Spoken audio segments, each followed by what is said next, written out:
Sabi dito, politiko, July 14, 2025, thanks but no bets. No? Marcos reportedly rejects campaign donation from Atong Ang. Oh. Kasi po ganyan mga kababayan eh. No? Kapag kayong may mga kumakandidato, siyempre, kapag kayong may mga gustong magdonasyon, yung mga gusto, oh, bakas ako sa iyo, alam ko mananalo ka. Siyempre ho, hindi po pwedeng basta-basta na lang tatanggap. Hindi po pwedeng basta-basta na lang kukunin yung pera. O sige, makakatulong to sa aking kandidatura. Kunin ko yan. Kasi baka ang kapalit ho nun, mga boss, utang na loob. O siguro, nakitaan na din po ng Pangulo o kampo ni Pangulong Bongbong Marcos na baka posibleng may mga ganitong mangyari o baka posibleng malaking pangangailangan o malaking ano tawag dito? Utang na loob ang kailangan niyang ang haharapin niya kay Atong Ang pagdating ng panahon. Thanks but no bets. Marcos reportedly rejects campaign donation from Atong Ang. Politico.com.ph.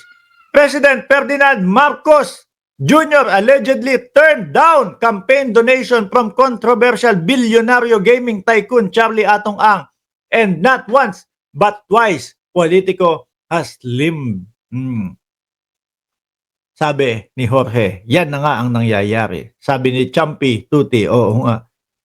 No? According to an scooper familiar with the matter and allegedly attempted to contribute to Marcos' presidential campaign in 2022, but the offer was declined outright at the time and was said to be a latecomer among political donors having initially favored then Davao City Mayor Sara Duterte to make her own bid for the presidency. Dati ho maka-Duterte itong si Atong Ang eh, no? Talagang sa DDS kay dating Pangulong Duterte. Ang tanong ko dito, kung nung panahon ni dating Pangulong Duterte, nung tumakbo sa pagka-presidente, nag-ano din kaya ito? Nagdonasyon din para doon sa kampanya ng dating Pangulo. No? Yung kahit sino yata tinatanggap ang donasyon ng kampo ng mga yun. Sabi ni Neng Gigi, alam kasi ni BBM masasabit siya kay Atong Ang kasi dati nilaglag si Erap Estrada kaya nakulong. No? Hindi, tsaka ho, mga kababayan, tingin ko, basa din ng Pangulo no? Si Atong Ang, may mga gambling, hindi na ho sa missing sabongeros. Doon na lang po sa mga, sa mga gambling, no? Siguro naisip ng Pangulo, no? Baka sa susunod na mga panahon, hihingi sa akin to, ng kung hindi ko matanggihan kasi may utang na loob ako, no? Ganito, ganyan, no? Masabit ako. Hindi alam ng Pangulo na hindi niya kayang pagbigyan. Di po ba? Doon na lang po, miski hindi na doon sa missing sabongero topic. Doon na lang po sa mga hindi mapagbigyan, doon sa mga siguro pwedeng lisensya ito, tanggapin naman natin to, illegal to sa ibang bansa pero baka pwedeng gawin nating legal ito sa ating bansa, etc., etc. Siguro yun po yung naisip din ng Pangulo. Mga bossing. Talagang gustong linisin ang gobyerno ng Pilipinas. Gustong maiangat muli ang bayang Pilipinas. No po, mga bossing. Mayaman kasi ang Marcos. Di niya kailangan si Atong Ang. Sabi ni Archie Beroya, maaaring nag-donate kay dating Pangulong Duterte. Posible yan. Baka nag-donate. Baka tinanggap din. No? Master of gambling, billion ang pera niya kada araw-araw sa nabasa ko. Nako.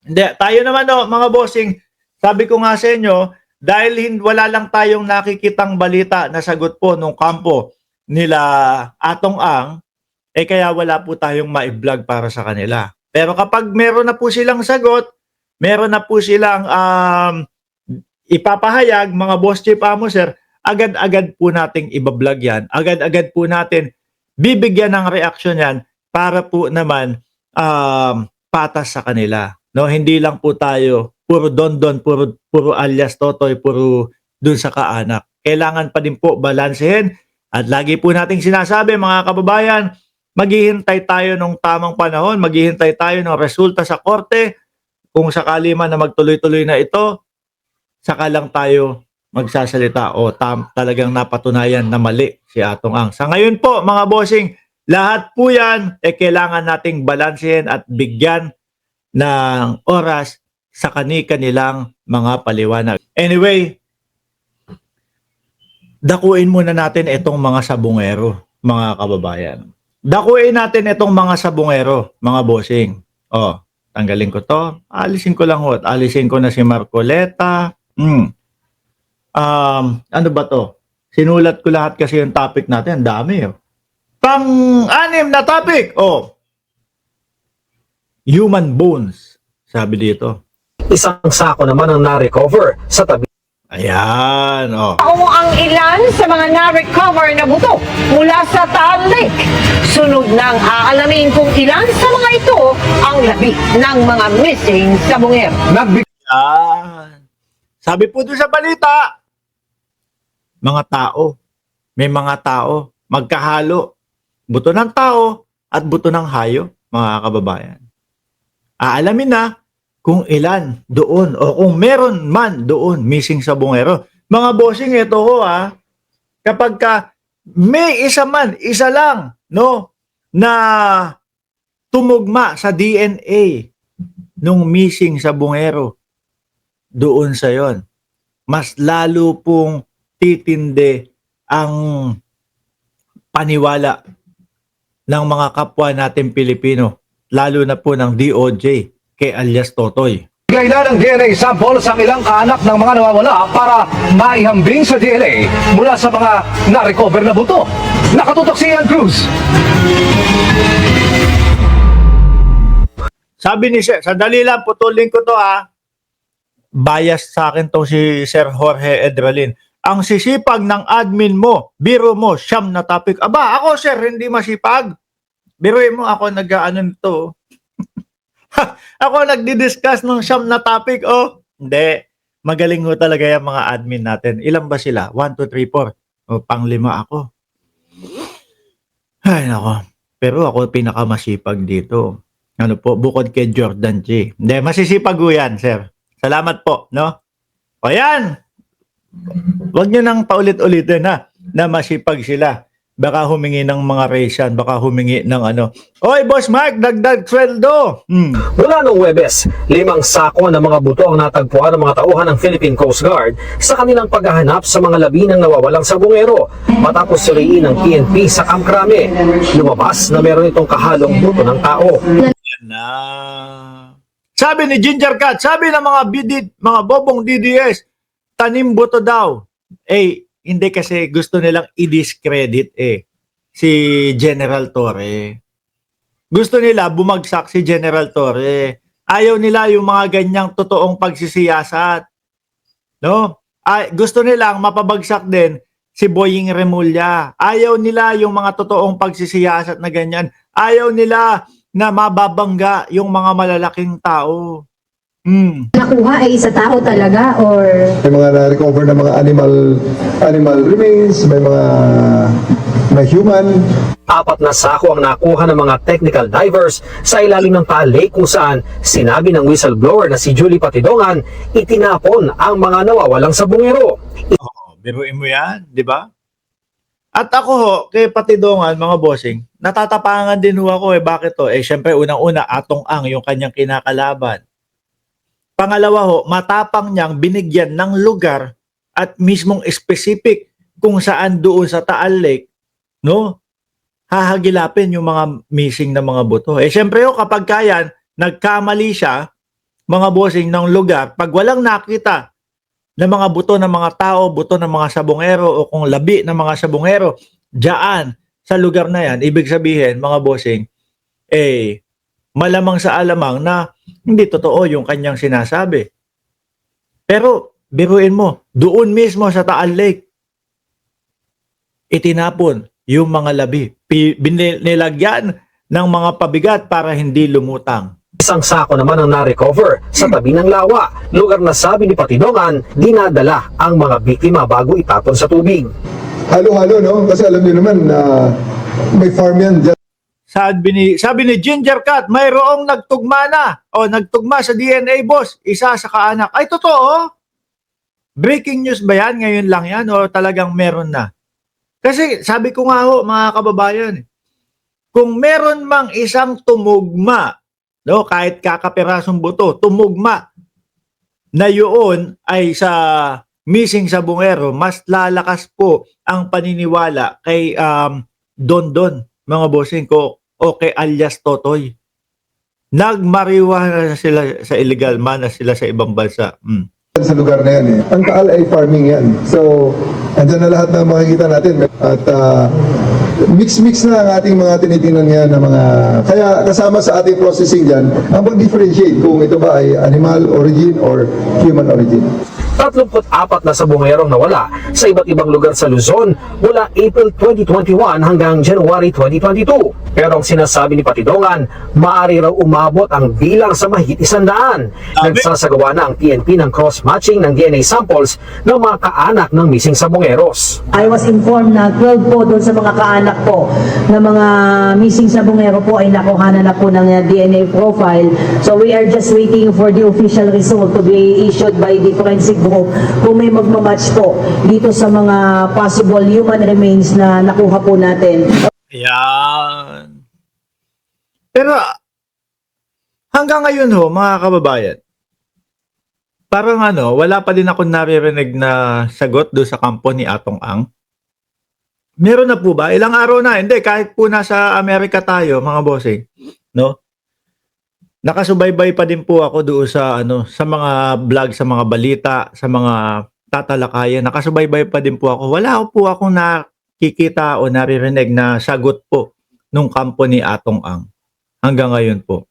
Wala pa sagot. O yan, di ba? Sabi ni Jorge Edralin, wala pang sagot. Ang tanong, nasa Pilipinas pa kaya si Atong Ang at si Gretchen Barreto? Ang cross-matching ng mga buto, ng mga remains to the possible kins na nagbibigay ng mga standards is madali lang, mabilis lang naman yan.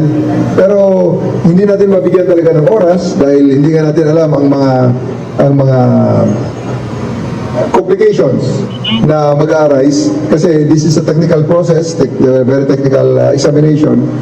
Ang nakakalungkot ho dito, mga bossing, nakita nyo po yung hirap ng ginagawa, yung pagsisid, yung pag-ilalim, no, nung mga divers, ho. Tapos, i-discredit lang po ng mga DDS, sasabihin, tanim buto, tanim sako, Sabi mo, ewan ko, lahat na po yata ng proyekto ng gobyerno, dinidiscredit nila para lang po ipakita na mas magaling ang mga DDS o mas magaling ang mga Duterte sa kanila. Samantalang yung sa mga Duterte, kagaya, laban kontra droga. Di ba? Sa mga Duterte, laban kontra droga, mga kababayan, piso-piso versus dito, bulto-bulto. Yung mga nahuhuli sa administrasyon ng Pangulong Bongbong Marcos. Di ba, Chi? Sel Ordonez, shoutout sa iyo. Baka nag-fly na, may sariling mga private plane pa naman. Sigurado yung mga yan, anytime, pwede lumabas. Hindi din po. No, kasi pwede sila lumabas anytime, pero kailangan magpapaalam pa din po na lilipad yung kanilang yung kanilang eroplano. No, ganyan. Pero dahil wala pa naman pong kaso o wala pa naman kahit na nagsasabi na hindi kayo pwedeng lumabas, pwede pa ding lumabas ng bansa yan. Kabilang sa mga nakapagbigay na ng DNA sample, ang ina ng nawawalang sabongero na si Edgar Malaka. Nay, kayo ba nakuha na ng sample? Oo, Kailan po? Friday. Friday ng gabi. At ang kapatid ng biktimang si Michael Bautista. Nung narinig po namin na meron na pong na-recover na sako and then ang laman niya ay buto, napakasaya po namin kasi doon po natin mapapatunayan yung testigo namin hindi nagsisinungaling.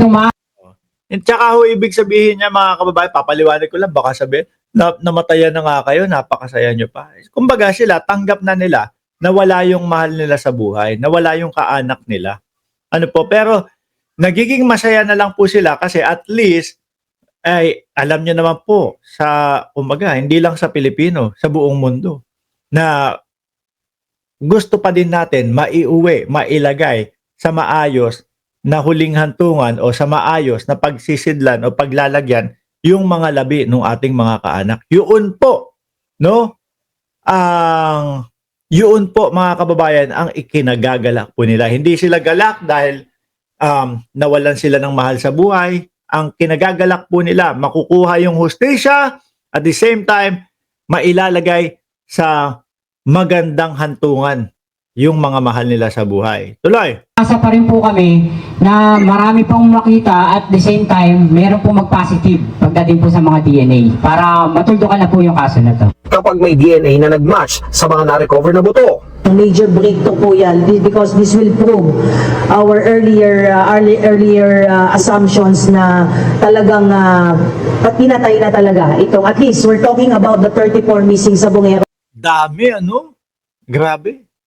na hawak na cases na hawak po ng CADG. It will be a welcome development po kung any of these 12 PNP personnel under restricted custody will really cooperate in the ongoing investigation po because at the end of the day, ang objective po natin dito ay bigyan po ng hustisya ang mga biktima pati na rin po ang kanilang mga pamilya. Yun, ano?